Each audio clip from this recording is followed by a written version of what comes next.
Assalamualaikum warahmatullahi wabarakatuh.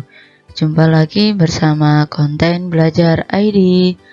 Kali ini saya akan memberikan sebuah video pembelajaran terkait bahasa Indonesia kelas 8 kurikulum 2013, yaitu pada bab ke-6 teks ulasan dengan subbab C, menganalisis struktur dan kaidah kebahasaan teks ulasan.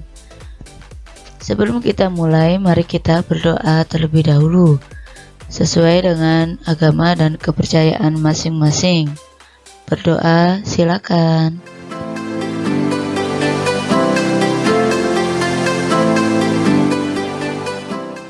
Oke, dapat diakhiri.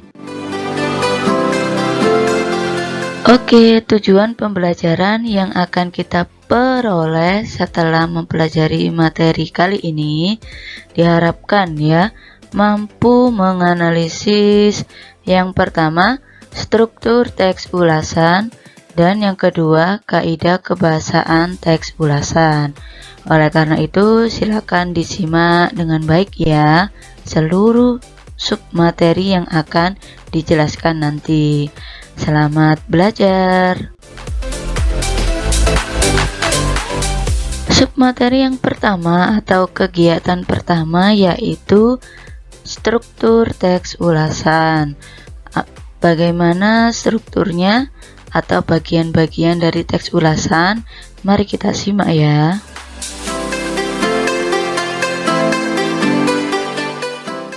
Oke, untuk struktur dari teks ulasan ini terdiri dari beberapa bagian atau sistematika atau urutannya. Yang pertama yaitu adanya identifikasi karya. Identifikasi karya itu merupakan keterangan-keterangan terkait buku yang ingin diulas, baik itu buku fiksi maupun buku non-fiksi. Berarti kaitannya dengan keterangan fisik dari buku tersebut ya. Misalkan judul buku, kemudian nama penerbit, tahun penerbit, terus penulisnya siapa, editornya siapa, dan lain sebagainya. Itu yang dimaksud identifikasi karya. Kemudian yang kedua yaitu orientasi. Orientasi ini merupakan gambaran umum kaitannya dengan buku yang ingin diulas. Biasanya untuk orientasi ini bisa dilihat di bagian kata pengantar dari buku tersebut. Itu biasanya dijelaskan maksud dan tujuan penulis itu menerbitkan sebuah buku. Kemudian yang ketiga yaitu adanya sinopsis. Sinopsis ini adalah rangkaian isi secara singkat, gambaran isi buku secara singkat. Biasanya letaknya di bagian cover belakang itu dijelaskan isi secara ringkasnya itu bagaimana dari buku yang ingin diulas. Biasanya sinopsis ini itu letaknya di cover bagian belakang seperti itu ya. Kemudian yang keempat yaitu analisis karya, di mana untuk analisis karya ini berisi tentang kelemahan dan kelebihan buku, baik dari segi fisik buku maupun dari segi isi buku. Kalau dari segi fisik buku kaitannya dengan hal yang tampak mata dari buku tersebut. Tanpa kita membaca kita tahu. Contohnya apa? Kertas buku baik atau mudah rusak, kemudian lemnya buku perekatnya itu kuat atau tidak, covernya buku berwarna atau tidak, timbul atau tidak. Kemudian dari isi buku itu banyak gambar atau banyak tulisan atau seimbang antara gambar dan tulisan. Kira-kira buku yang baik itu seimbang atau banyak gambar atau banyak tulisan. Jika itu adalah buku pengetahuan. Nah, berarti di sini kan kita bisa menganalisa ya secara umum itu masuk kelemahan atau kelebihan dari segi fisik buku. Kemudian dari segi isi, ya kelengkapan buku tersebut dilihat dari mana? Dilihat dari daftar isi. Biasanya kalau buku pengetahuan atau pelajaran itu ada materi, ada rangkuman, ada soal-soal dan lain sebagainya. Apakah sudah lengkap isi buku itu sesuai dengan daftar isi? Kemudian kelengkapan dari pendahuluan ya, contohnya cover buku, daftar isi, kata pengantar, SKKD biasanya kalau buku pengetahuan ya, atau daftar tabel, kemudian glosarium, daftar pustaka dan lain sebagainya. Apakah ada dalam buku tersebut? Itu bisa kita analisa ya, masuk kelebihan atau kekurangan dari buku tersebut. Kemudian yang terakhir atau yang kelima yaitu adanya evaluasi. Di sini untuk evaluasi itu bagian rekomendasi sebuah buku yang diulas, yang berisi tentang layak atau tidak layaknya buku ini dibaca oleh masyarakat.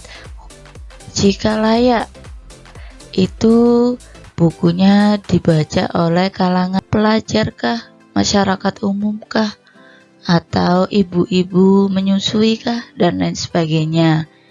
Itu wajib kita arahkan ya pada bagian evaluasi atau bagian rekomendasi sebuah buku untuk pembaca, seperti itu.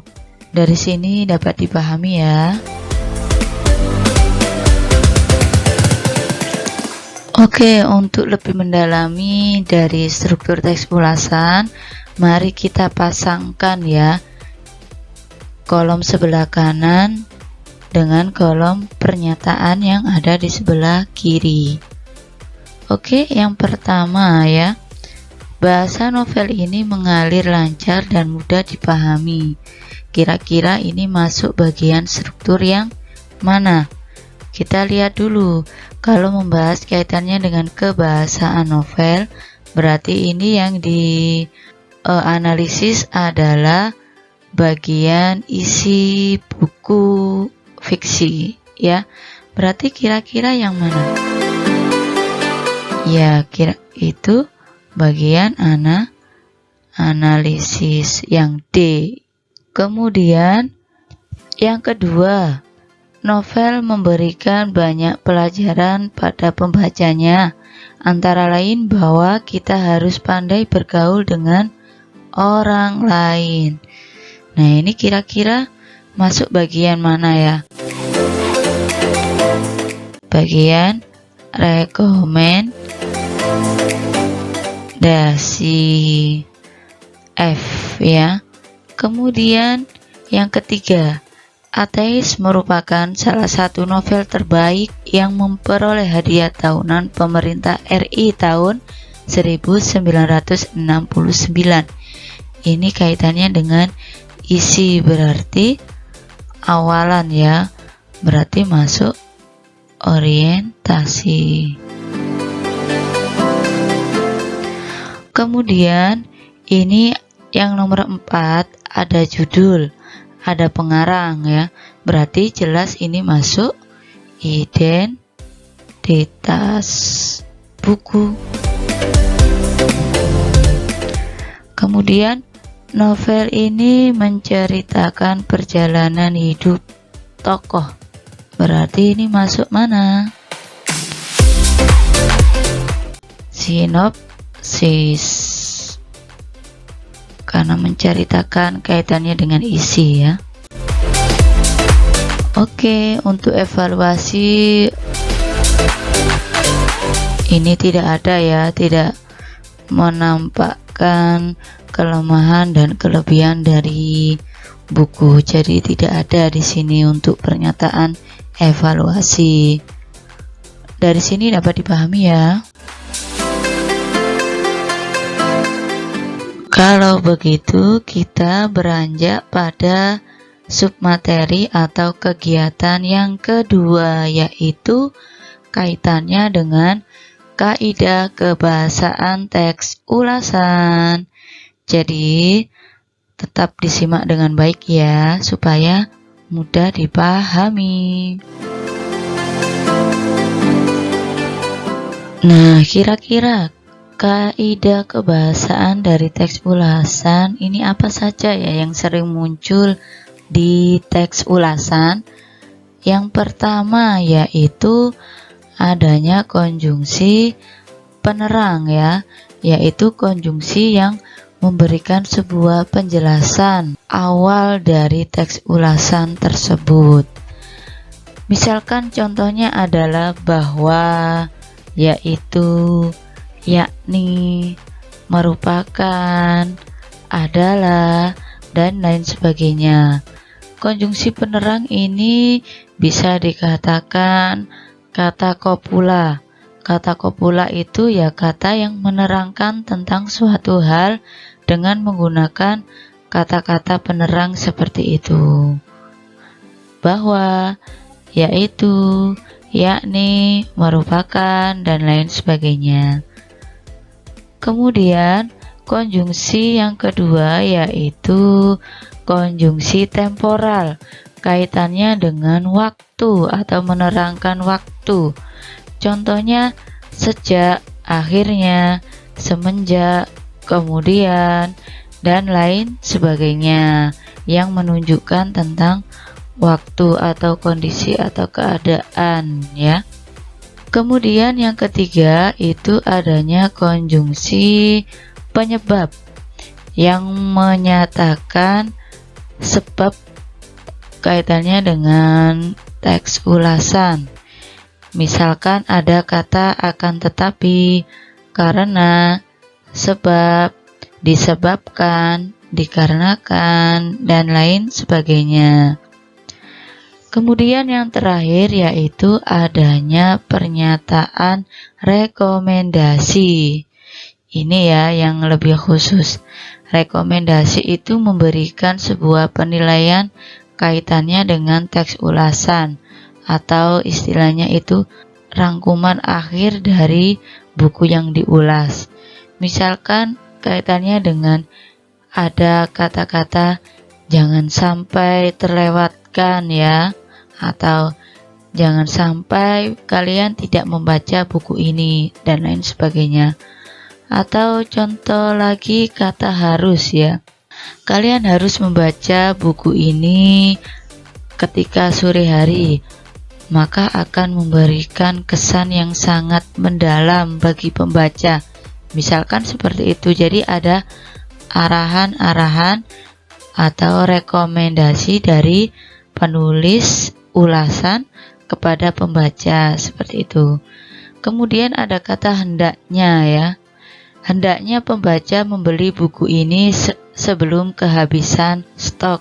Misalkan seperti itu. Itu juga salah satu pernyataan rekomendasi, yaitu mengajak pembaca untuk membeli atau membaca atau keduanya dari buku yang kita ulas. Dapat dipahami ya.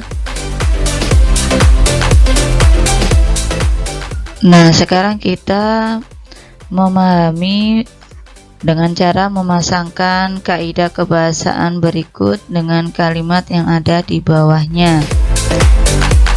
Langsung saja untuk yang pertama, yaitu Ulasan film Bed menjelaskan bahwa latar belakang film tersebut terjadi di rumah sakit jiwa. Nah, ini kita analisis ya. Untuk kalimat ini menemukan apa? Ini ada kata bahwa di sini. Nah, kata bahwa itu termasuk kata kopula. Kira-kira masuk bagian atau kaidah kebahasaan yang mana? Ya, bagian konjungsi penerang, yaitu yang C ya, karena menerangkan kaitannya dengan film Bed. Kemudian yang kedua, pada suatu malam ia melaksanakan rencana itu. Nah, kira-kira ini ada kata kunci pada suatu malam ya. Suatu malam berarti memberikan keterangan apa di sini? Ya, kata depan penanda keterangan waktu pada suatu malam ya. Kata pada di sini. Kata depan itu meliputi pada, dari, ke ya. Yang menunjukkan keterangan waktu ya ini suatu malam. Jadi ini merupakan kata depan penanda keterangan waktu, yaitu E. Kemudian yang ketiga, film Bed tampak istimewa karena pendekatan Arya yang unik dibanding sineas lain. Nah, kira-kira masuk kaidah kebahasaan yang mana ini untuk yang nomor 3? Ya, masuk pada rekomendasi, yaitu memberikan sebuah saran ya untuk pembaca bahwasanya film Bed ini terlihat istimewa dibanding film yang lain. Kemudian yang keempat yaitu ada politikus gila akibat obsesinya untuk menduduki kursi kepresidenan yang tak pernah tercapai. Nah, ini kira-kira ada kata kunci akibat. Berarti di sini masuk kaidah kebahasaan kausalitas ya, kaitannya dengan hubungan sebab akibat. Kemudian yang kelima yaitu sejak saat itulah pemahaman Hasan tentang agama mulai berubah. Ada kata sejak. Berarti kaitannya dengan ya waktu ya. Berarti masuk pada temporal, yaitu D. Ini sudah. Oke, semuanya sudah lengkap ya. Kaidah kebahasaan dengan kalimat yang ada di sebelah kiri. Dari sini dapat dipahami ya. Oke, terima kasih. Itu tadi video pembelajaran yang dapat saya sampaikan. Semoga apa yang saya sampaikan dari awal sampai akhir dapat bermanfaat untuk kita semua. Saya akhiri. Wassalamualaikum warahmatullahi wabarakatuh. Sampai jumpa di video pembelajaran berikutnya.